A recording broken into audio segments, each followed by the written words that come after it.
ఒక 35 సంవత్సరాల మహిళ మృతి చెందటానికి, ఆమె 9 ఏళ్ల కుమారుడు బ్రెయిన్ డెత్కు గురవటానికి కారణమైన అల్లు అర్జున్ను రక్షించాలని చిరంజీవి భావిస్తున్నారా అనే ప్రశ్న మెగా అభిమానులను తొలిచేస్తోంది.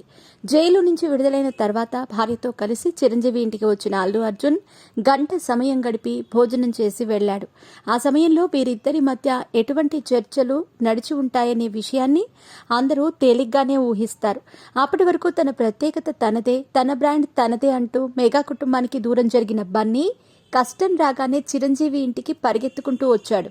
అయితే చిరంజీవి అల్లు అర్జున్ను ఈ కేసు నుంచి బయటపడవేయటానికి ప్రయత్నాలు చేస్తున్నాడనే వార్తలు వస్తున్నాయి. బన్నీని రక్షించటానికి తనతో ఆచార్య సినిమా తీసిన నిర్మాత లాయర్ నిరంజన్ రెడ్డిని రంగంలోకి దింపి బెయిల్ వచ్చేలా చేశారు. 4 వారాల తర్వాత నాంపల్లి కోర్టు రెగ్యులర్ బెయిల్ ఇచ్చే అవకాశం కనబడటం లేదు.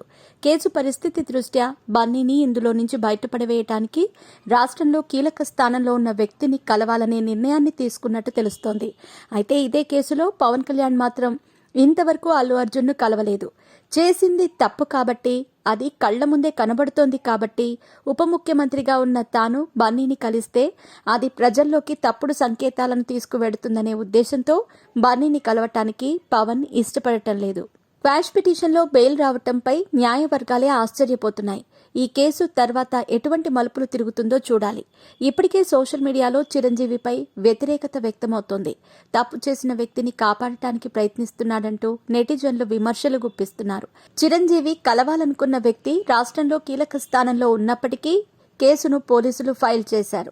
చట్టం ప్రకారం అది పనిచేసుకుంటూ వెడుతుంది. అందులో తన ప్రమేయం ఏమీ లేదని చిరంజీవికి చెప్పే అవకాశం ఉందని భావిస్తున్నారు.